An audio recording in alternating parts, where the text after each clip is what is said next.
we have moved around a little bit for this part of our interview. And to repeat, we are at Quilts Plus in Lebanon, Indiana with Connie Lancaster.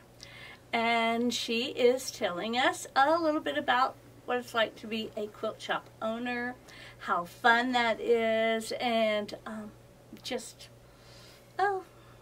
if you ever want to be a quilt shop owner, you will know what to expect. Well, I don't think we're going to cover all of that.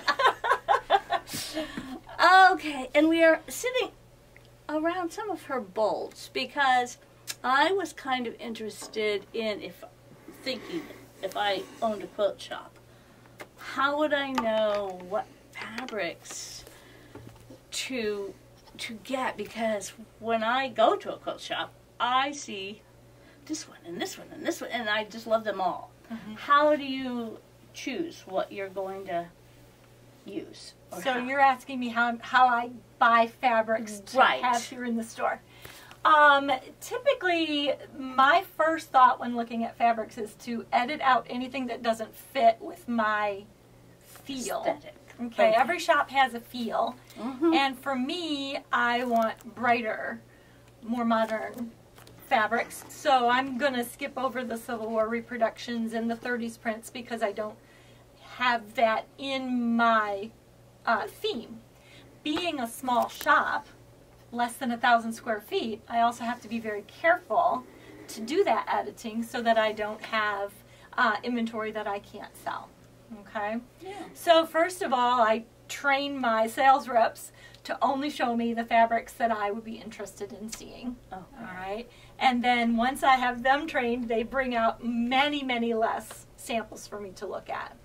So once I see a group of fabric that I enjoy, if I like the whole collection, depending on how many bolts are in it, I may go with the whole collection, or more likely, because again, I'm a small shop, mm-hmm. I'm going to choose 5 or 6 or 8 bolts of that collection that I can put together. So I'm going to look for the main prints. I'm going to look for very good supporting prints. Like say the main print was a large floral, and then I wanted a couple of small florals, some geometrics, some supporting cast. I get it. Okay. So my theory is to go for 5 to 8 pieces of a collection, and then I can put my basics and my color wall pieces with it, mm-hmm. things that I already have in stock. Okay. Well, it's a good way to think about it. Yeah, okay. And usually it comes down to, do I like it? Yeah. Well, hey. I have to like it too. And do you ever find that once in a while you'll have a bolt or two that just doesn't go? Absolutely. And so it does happen, even when you think you've got it all. Yes, absolutely. And those are the bolts that get shuffled to the sale area. Yeah. Or you put them on the back of a quilt. There you go. And for some reason that sells fabric like crazy. Wow. So, yes. Yeah, I have a lot of what I thought were going to be fantastical pieces. The thing that I've learned over time is when you buy a full collection, there will be those main prints, there'll be those great supporters, and there'll be a couple in there that you just have to get because they come with the collection. Uh-huh. And those are the ones that end up being the last to sell. Yeah. So that's why I don't buy a lot of full collections anymore. So I can edit out what I want and say these are going to be my better sellers. Okay. Well, sounds like you're doing it just and right. And then when I sell to customers and they aren't sure what they want, I will tell them, hey, find a piece somewhere in here that sparks your interest, that has something going on, and I'll help you from there. So if they get me started with one, I can go ahead and help them with the rest. I think from ages ago when I worked in a quilt shop, sometimes the hardest thing was for customers to think, well, I can actually myself pick out my own colors. Mm-hmm. I don't have to have the exact thing that you have on the wall. Right. So well, it takes a little bit. That's where kits come in. Yes. You have those kits, and they're ready to go. That way those people who want that can just, it's right there and it's ready for them. But to get people to realize that they can choose for themselves, it doesn't have to be matchy-matchy, it just needs to look good to them. It needs to suit their needs and their tastes. And sometimes they're hard to read. Sometimes you know exactly what they're looking for. But usually we get it done. I think, yeah. Have you noticed any differences in quilts or quilters during your time in the business? Over the 40 years that I've been sewing, I think now more than ever, people are looking for simpler projects. Projects that don't take 2 years to make. Projects that they can see themselves finishing and using in a reasonable amount of time. I see. Okay. I don't think people have the time or the desire, although there are exceptions, to spend, 3 years making a quilt. I think most people who are in quilting today want to do something that's reasonably fast and not huge. Now, there are always exceptions. I have several customers who continually make king-size quilts with thousands and thousands of pieces, and they take time to make. But in general, I think people are looking for simpler projects. Okay. Good point. What are there any other differences in the quilting world since you began? Other than the price of fabrics? Oh, that's true, Which yes. we could talk about for a while. Fabrics are actually so much better in quality than in the past. Yes. They're also better environmentally. Oh. So fabrics are being made in a more environmentally responsible way. Now, they're still mostly made overseas. But you can definitely tell the difference in quality from today's fabrics and say, 10 years ago, 20 years ago, especially 30 and 40 years ago. If you remember how you always pre-washed because you were worried that dye was going to come out of those fabrics or they were going to shrink significantly. Yes. That's just not that much of an issue anymore. And with digital printing, you can get some very complicated designs now on fabric, which wouldn't have been able to be accomplished before digital printing. Okay, that's a good thing too. Yeah. I'm learning a lot. Good. How has quilting benefited you personally?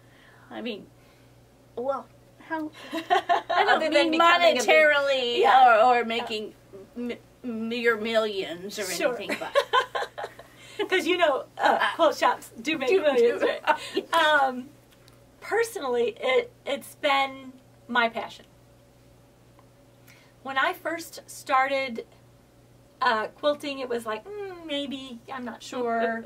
I was doing other crafts. I was cross-stitching. I was making baskets. I was doing, lots of other different things. And as quilting became more important to me, I just ditched those other crafts until eventually I was calling myself a quilter. I am a quilter. It's what I do. It's what I love to do. It's what I do when I'm not doing anything else. It's just, I'm thinking about it if I'm not doing it. And then to become a professional at it has just been very rewarding. Personally, I found my passion. Yep. And that makes it worthwhile. It does. It does. It's why I'm still doing it after 40-some years. Yeah, I know. How many quilts can you make and still have fun? That's right. Exactly. And people will ask me all the time, is it still fun for you? And I say, I love it. I just love almost every single part. I don't love the unsewing. Nobody does. But, I love the cutting. I like seeing the project come together. I love the quilting. Binding, finished, done, hanging. Yeah. Love it. Okay, what impact did COVID have on your business, and what do you think the future holds for quilting? COVID impacted everything, obviously, but I was in such a good place here at this smaller shop, because most people will remember that Quilts Plus used to be in a huge place down in Indianapolis, and they were in Marion County. After I opened here in Lebanon, it was only about 6 months, 7 months before COVID hit. And being in Boone County, we didn't have to be as closed as Marion County did. So I was thankful that we had a little bit more leeway here. Yes, we were closed for a significant amount of time. But right here in this place, I got the curbside pickup right outside my door. Oh, So people were calling and saying, I need this, this, and this. Do you have it? And I'd say, yes. They can I drive up? You can put it in my trunk. Absolutely. I didn't have that at the other place. One day I had a lady who called me and she says, I need 20 fabrics for a quilt that I need to make in 2 weeks. She said, I know you're closed, but can I come up and stand out on the sidewalk? And you show me fabrics and we can pick. And we did. It took us about an hour and a half. We laughed and had a great time. The whole time she was outside, I was inside. She got her 20 fabrics. Nice. And it was hilarious. I had a lot of people who came in and bought sale fabric for mask making. Oh, that's Tons of people who had never used a sewing machine before went out and bought a sewing machine so they could make masks. People who were now at home were now finishing up all those quilts that they had started and stacked in their closet. I had people who wanted machine quilting.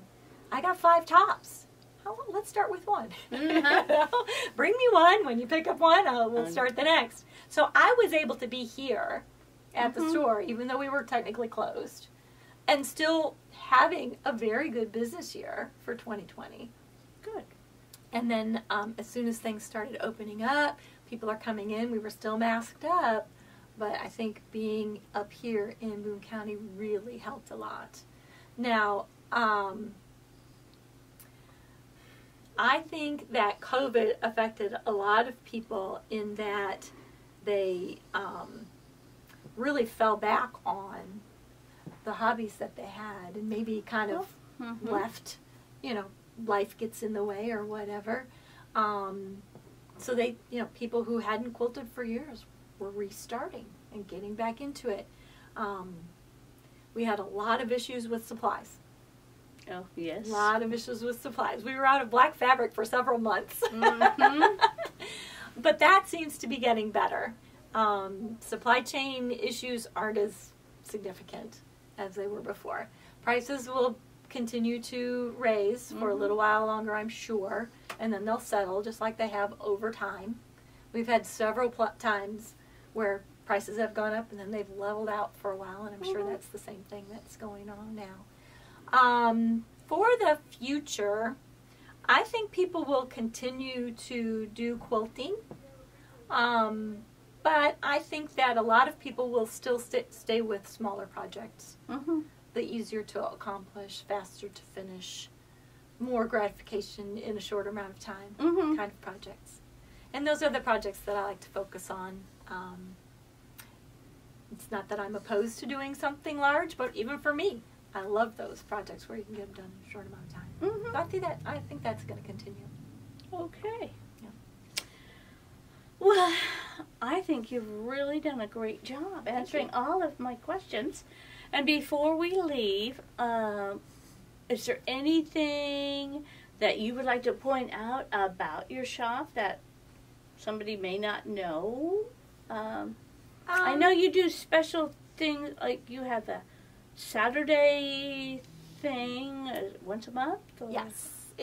We call it Second Saturday Sampler, and it's the concept where if you buy the first block kit, take it home and make it, and then bring it back in and show it to us at the next Second Saturday session, you can get the next block kit for free. Okay. We've been doing that at Quilts Plus for years now, and I've continued it because it's just so much fun to do. And so each month you get a choice of 2 different colorways that you could make, and at the end of 12-month cycle, you will have 12 blocks to put into a finished quilt. Some people make additional blocks, so some will have 24 and some will have 36.